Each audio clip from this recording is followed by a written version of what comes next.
Hi, I'm Tom at Just One Pack, and this is AC on the Short Alpha Clash podcast, where I talk all things Alpha Clash on my way to work.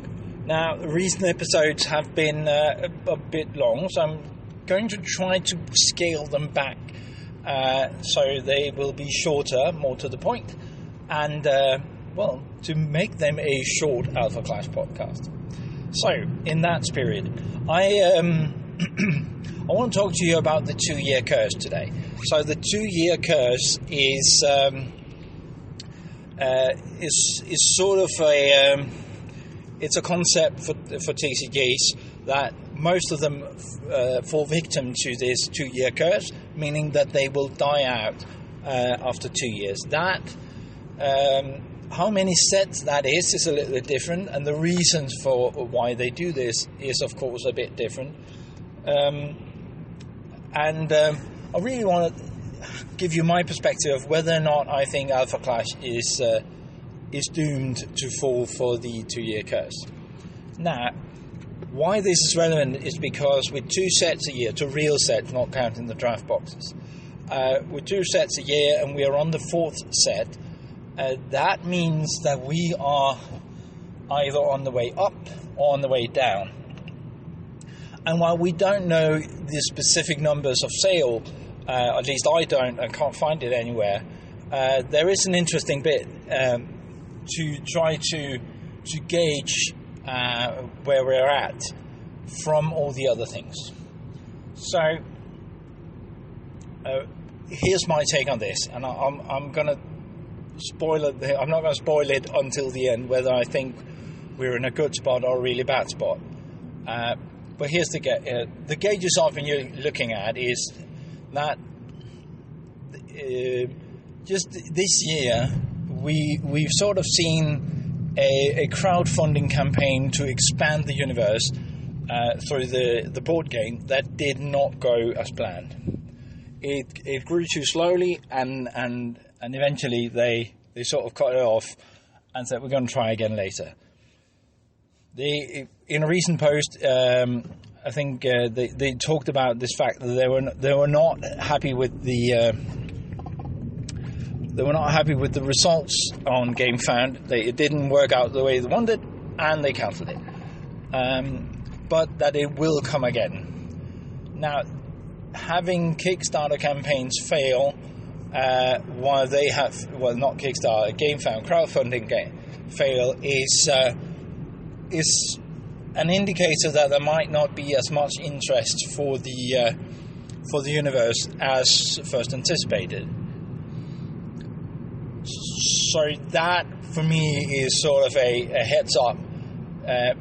Not all is well, and that is really the first fail, at least I'm aware of, that the team at Rising Empire Studios have had. Now, I'm not going to go into why that is, because I know way too little about it, but we know that it failed.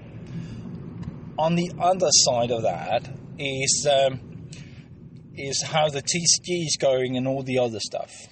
Now we're halfway through the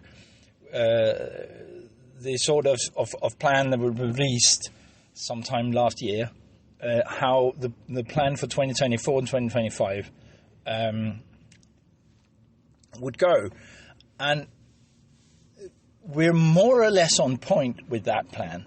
So the thing is, and we can measure it a bit into 2025 because they just spoiled last week when the next set 5 is planned to come out in I think the 8th March next year. Originally that would have been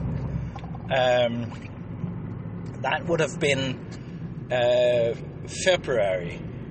So it's proposed only a month from a 2-year plan, which is pretty damn on point if you ask me. So already having set up the next print set for the TCG is to me a positive thing for the growth and the well-being of the game. So thumbs up for that. That's a sign that things are going well. But on the same 2-year plan, we should have had a draft box in December this year, the draft box 2. I haven't seen anything about it, so they might skip it or simply, I don't think they've forgotten about it. That would be very unlike them. But not having said anything new about it, and having released the fact that the next base set is out there, could be an indicator that things, at least in that department, in the Seal game, is not going as well as they were hoping, or that Seal format is not going as they was hoping. That might have a million different reasons, but it does worry me that I at least have not found news articles or any sort of addressing of that anywhere. So that, to me, is a warning sign. The product is not coming up the way they were planning, meaning the plan might have been disrupted. On the other side, several things have come up from the team. We are going to have the first ClashCon, or the Pro Tour, right on the mark from the 2-year plan, but also they are confident enough for them to hold a con, not just a Pro Tour, but a complete con around it, which to me is an indicator that they at least are, from the Rising Empire Studio, has still a belief in this and the long-term commitment to this. The fact that con will come with loads and loads and loads of stuff, it seems, I know it's just around the corner, and I'm looking forward to going, but using the time and effort to arrange that with all the side events, with all the opportunities there, with sponsors and Pro Tour and all of it, is to me a sign of at least the company. One, the company believes in this; they're not about to give up, and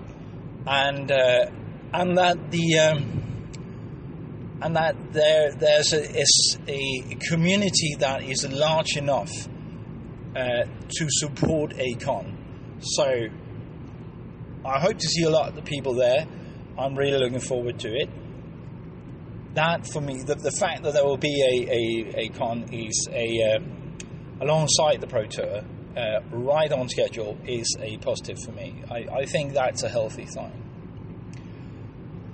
So, a final point before this one is running long again, and I promised I make them shorter, is that it seems like events have moved. First of all, events seems to grow bigger. Physical events seem to grow bigger. That is completely anecdotal. I have no data to support this. Just from about a year ago, I was looking for whether or not anyone was planning in a physical event anywhere near me. They were not, but that was not the point. Back then, a year and a half ago, almost every event was a digital event on Tabletop Simulator. And while they are good, probably, the big difference between a Tabletop Simulator and you pulling out the game and a local cafe or community centre or even your local game store is that no one can see you play when you're doing it at home on your computer. So the fact that when I look this time around, just to have a sort of a gauge, because there's been a lot of chat about Clash Grounds going on, which is great, and which contenders are up and down.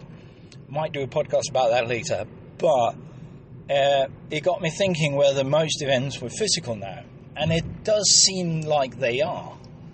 physical now. It doesn't mean that there is not tabletop simulator events. There still is, but most events seems to be physical now, which to me is a really good sign of this is growing and getting more interesting. Now, all of that combined, the fifth set coming out, events being physical, the continued support from the and innovation from Rising Empire Studios makes me think that this is not going away anywhere soon. Will Alpha Clash be as big as Magic or Pokemon? Probably not. No, but there is a lot of games that have lived for a long time, smaller than those two. Put Yu-Gi-Oh in there.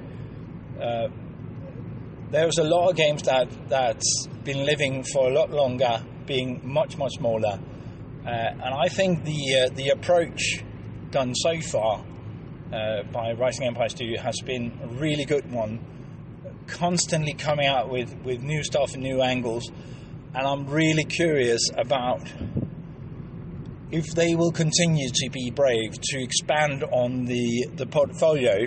Sure, there's a TCG. About the TCG, they asked for more playtesters. I would love to join, but I simply haven't got the time. But they are for more playtesters.